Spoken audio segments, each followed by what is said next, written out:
আর এই রমজানটা পায়ে হাত দিয়া বলি, যুবক, তুমি অতীত 11 মাস কি করলে আমার বিষয় না, পরের 11 মাস কি করবা এটা আমার বিষয় না। আমার বিষয় হলো তুমি এই রমজানটা একটা ঐতিহাসিক রমজান হিসাবে কাটায় দেখায় দাও। পারবা?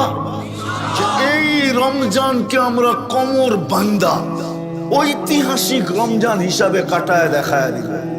পারবো? এক রমজানই তো যথেষ্ট ছিল। এক রমজান 89 বৎসর 2 মাস।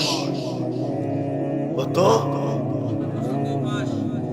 89 ইয়ার্স। আর তারপরও 2 মাস, 89 বৎসর, 1 মাস 70 মাস।